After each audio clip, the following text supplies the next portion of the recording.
میں غدار ابن غدار کا بیٹا ہوں، اور میں سمجھتا ہوں کہ آج کی تقریر کے بعد شام میں کہیں میں بھی چوتھی نسل میں اس نعرے سے گزروں گا۔ ہم تو غدار ہیں، ہم تو سب کہتے ہیں ہندوستان کی تقسیم کے خلاف تھے۔ آج بات ہو جائے 77 سال بعد کہ تقسیم ہندوستان کا فائدہ کتنا ہوا ہے، نقصان کتنا ہوا ہے۔ جوڈیشری بات کرتی ہے ایک ISI کی کرنیل کی،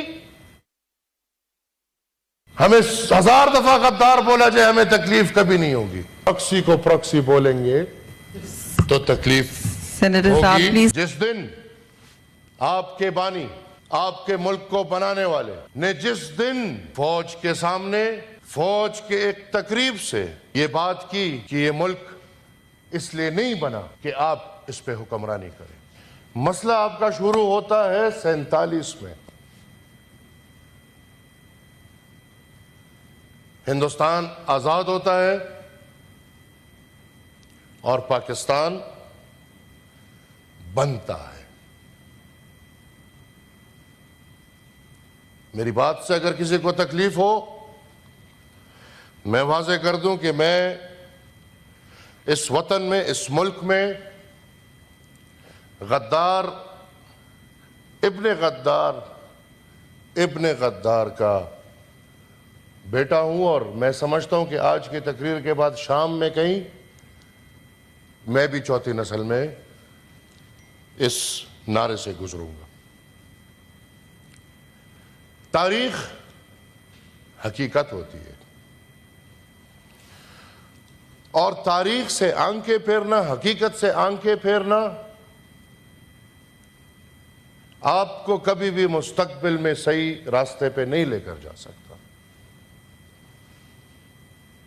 یہ بہت بڑی بحث ہے، اور اس بحث کے لیے میں تیار ہوں، کیونکہ نیشنل اسمبلی کے باہر ایک دفعہ اجلاس بلایا گیا تھا، اور جناب خان عبدالولی خان مرحوم گاڑی کی ڈگی کتابوں سے بھر کے لائے تھے، اس لیے لائے تھے کہ آئے آج بات کرتے ہیں کہ پاکستان بنا تھا، کہ پاکستان آزاد ہوا تھا۔ جب آپ 47 میں آزاد نہیں ہوئے، آج آپ آزادی کا رونا رو رہے ہیں؟ کیا ایمان کی بات کریں سب لوگ، یہ جناب پاکستان کا قائد اعظم محمد علی جناح صاحب کتنی قدر کرتے ہیں؟ کیا پاکستانی قدر کرتے ہیں ان کی کہ نہیں کرتے؟ تو مجھے تو یہ تصویر بھی قید لگ رہی ہے۔ یہ تصویر اس دن قید ہو گئی جس دن جناب محمد علی جناح صاحب نے رول آف لا کی بات کی، جس دن آپ کے بانی، آپ کے ملک کو بنانے والے نے جس دن فوج کے سامنے، فوج کے ایک تقریب سے یہ بات کی کہ یہ ملک اس لیے نہیں بنا کہ آپ اس پہ حکمرانی کریں، یہ ملک اس لیے نہیں بنا کہ یہاں پہ عوام غلام ہو، بندوق والے کے پاس طاقت ہو، بلکہ آپ محافظ ہیں۔ یہ جو باتیں آج ہم کر رہے ہیں، یہ جناب قائد اعظم محمد علی جناح صاحب کو کرنی پڑی۔ آج تک آپ یہ ملک، یہ وطن، یہ پاکستان کے شہری اس اپنے قائد کو رہا نہ کر سکے۔ آپ کو پتہ ہے پاکستان میں جو پھر قید ہوئے ہیں، تو ان پہ ایک ایسی قید لگا ہے کہ آپ پاکستان میں جناب محمد علی جناح صاحب پہ ریسرچ نہیں کر سکتے۔ تو آئے، آزادی کی بات ہو رہی ہے، ہم تو غدار ہیں، ہم تو سب کہتے ہیں ہندوستان کے تقسیم کے خلاف تھے. آج بات ہو جائے 77 سال بعد کہ تقسیم ہندوستان کا فائدہ کتنا ہوا ہے, نقصان کتنا ہوا ہے. ہم تو چلیں غدار ہیں, لیکن آپ میرے معزز اراکین آج جوڈیشری اور ملٹیبلشمنٹ کے لڑائی سے نکل کے کیا میں آپ کے لیے یہ بات اٹھانے کو تیار ہوں, میرے ساتھ کھڑے ہونے کو تیار ہے کہ آج یہ ایوان یہ مطالبہ کرے کہ جو پابندی پاکستان میں جناب محمد علی جناح صاحب کے اوپر ریسرچ کرنے پہ لگی ہے یہ کھول دی جائے, اور میرے سمیت سب کو یہ موقع ملے کہ ہمیں پتہ چلے کہ ہمارے قائد, ہمارے رہبر, ہمارے اس ملک کے بانی محمد علی جناح صاحب کون تھے. بدقسمتی سے یہاں پہ کھیل بینیفیشریز کا اور افیکٹیز کا چلتا آ رہا ہے. کل کا بینیفیشری آج کا افیکٹی ہوتا ہے, کل کا افیکٹی آج کا بینیفیشری ہوتا ہے. جب وہ بینیفیشری ہوتے ہیں وہ ان کو سب قابل قبول ہے, پھر ملک کے ساتھ جو ہو خیر ہے. ہم نے مسنگ پرسن کی بات نہیں کرنی. یہ ابھی بدقسمتی سے قصہ مسنگ پرسن سے شروع ہوا, لڑائی میں آخر میں سینٹ اور یا پارلیمان اور عدالت کو آمنے سامنے ہونا پڑا. 12 اگست 1948 ٹھیک پاکستان بننے کے 1 سال بعد, جیسے میں نے آپ کو ذکر کیا کہ خدائی خدمتگاروں کی حکومت ختم کر کے ان کو جیلوں میں ڈال دیا گیا, اس بیچ باچا خان اور قائد اعظم کا رابطہ ہوا, اور قائد اعظم نے یہ فیصلہ کیا کہ میں باچا خان کے پاس آؤں گا, خدائی خدمتگار مرکز ہمارا سردریاب. لیکن کیریکٹرز تھے. وہ باچا خان جو پارلیمان میں آ کے وہ لاز لیتے کہ میں تقسیم ہند کے خلاف تھا, لیکن آج جب پاکستان بن گیا, پاکستان ایک حقیقت ہے, تو آئیں اس پاکستان کو بناتے ہیں. اور وہ انہوں نے اپنی ساری سروسز, خدائی خدمتگاری کی جتنی بھی سروسز تھی, وہ پاکستان بنانے کے لیے محمد علی جناح صاحب کے سپرد کی. این اس وقت جب محمد علی جناح صاحب سردریاب آ رہے تھے تو قیوم خان نے کہا کہ آپ کو مار دیں گے. خدائی خدمتگار اکٹھے ہوئے ہیں, وہ آپ کو مار دیں گے. خدائی خدمتگار پشاور سے سردریاب تک تیاری میں پکڑے ہوئے تھے کہ مہمان آ رہے اور آج ہم ایک نئے موڑ پہ جائیں گے. مہمان نہیں آیا, مایوسی ہوئی, سٹرائک میں بدل گیا, سب کو پکڑ لیا. 12 اگست 1948 ہمارے پختون بھائی بہنیں وہ کہتے کہ یار یہ انگریز کو تو نکالنے میں ہمارا بے بنیاد نکل گیا.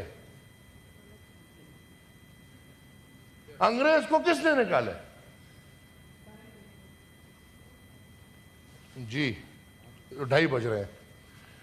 انگریز کو کس نے نکالے؟ انگریز کو فوجی نے تو نہیں نکالا, یہ تو فوجی تھے. تب بھی سلوٹ, آج بھی سلوٹ, ان کو تو تنخواہ اس کی مل رہی ہے. انگریز کو تو نکالا قوم نے. پختونخوا میں خدائی خدمتگار نکلے, ان کو ہم نے نکالا, ملک کو آزاد کیا. اس آزادی میں بھی ہمارا نقصان ہوا. ملک بنا, آزاد تو نہیں ہوا. جب ملک بن گیا پھر بھی نقصان. تو انہوں نے سوچا کہ بھئی ہمارے سب لیڈران قید ہیں, لہٰذا ہم ایک سٹرائک کرتے ہیں. اور وہ سٹرائک بھی کسی کے پاس بندوق نہیں, کسی کے پاس کچھ بھی نہیں. ایک پرامن خدائی خدمتگاروں کے بارے میں جس نے بھی پڑھا ان کو پتہ ہے کہ وہ عدم تشدد کے پیروکار تھے, اور وہ عدم تشدد پہ ان کا سارا نظریہ تھا. کیا ہوا اس احتجاج پہ؟ آپ کے پاکستان کے فوج, یہ اگر آپ لوگوں کو نہیں پتا, یہ آپ کان کھول سن لیں, کان کھول لیں. نہتے شہریوں پہ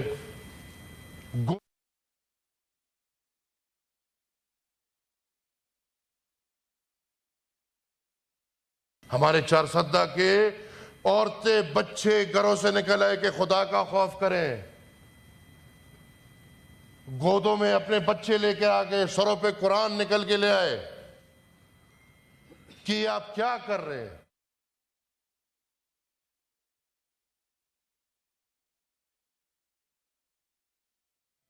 کیونکہ ان کا مشن تھا کہ ہم نے خدائی خدمتگار تحریک کا خاتمہ کرنا ہے۔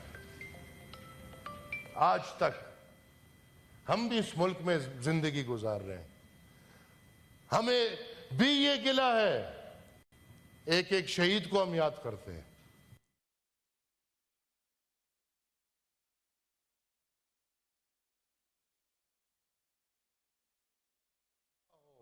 کیونکہ ہم اس سب سے گزرتے ہیں تو ہم اس دکھ میں ہر کسی کے ساتھ ہوتے ہیں، لیکن میرے پاکستان کے بھائیوں بہنوں، آج تک وہ 600 سے اوپر شہداء کا انصاف تو چھوڑ دیں، ان کا ذکر بھی نہیں کیا جاتا۔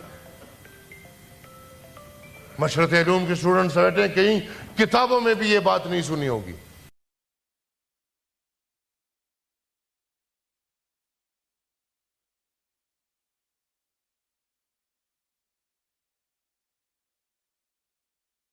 انہوں نے اپنے حصے کی زمین بیچ کے سرکار کو وہ موازنہ دیا اور حکم کیا کہ اپنی میتیں اٹھاؤ۔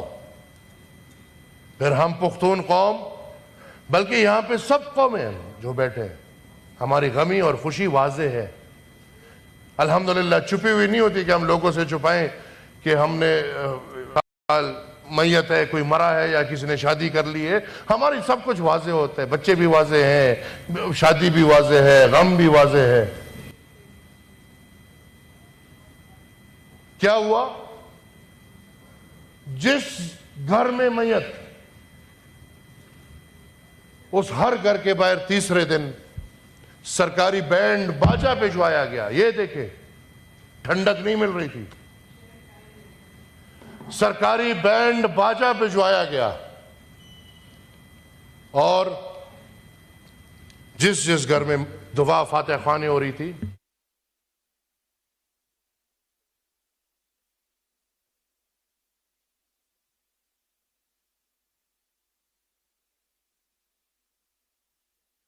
اور آج جس مینڈیٹ کی بات ہو رہی ہے، تو اسی مینڈیٹ کی خاطر جب ہمیں یہ شوق چس کہ نہیں بھائی پنجاب پاکستان ہے اور پاکستان پنجاب ہے اور اس کے علاوہ پاکستان کچھ نہیں ہے، ہم نے بنگال کے مینڈیٹ کو نہ مانتے ہوئے ہم نے اپنے آدھے ملک کو، اگر آج یہ بات ہوتی ہے کہ پاکستان تقسیم ہو اور آدھا پاکستان ہم سے جدا ہو کے بنگلہ دیش بن گیا، اس کی کیا وجہ ہے؟ یہی وجہ ہے کہ آپ ان کو مینڈیٹ دینے کو تیار نہیں تھے۔ یہی وجہ ہے کہ آپ ان کو ایک مظلوم محکوم قوم کی طرح تصور کر رہے تھے، جس طرح آج آپ پختون کو، بلوچ کو، سرائکی کو، مہاجر کو، سندھی کو، بلکہ پنجاب میں بہت لوگوں کو، کشمیری کو، گلگتی کو، جو جس طرح کنسیڈر کیا جاتا ہے، کیا ملا آپ کو؟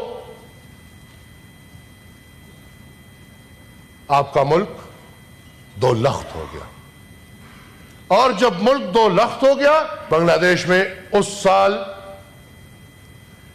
90,000 سے اوپر اللیجیمیٹ بچے پیدا ہوئے۔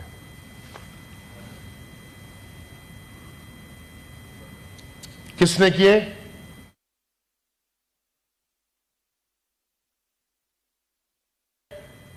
وہ اس وجہ سے بچی ہے کہ وہ بنگلہ دیش میں نہیں تھی، اس وقت باہر پڑھائی کے لیے گئی۔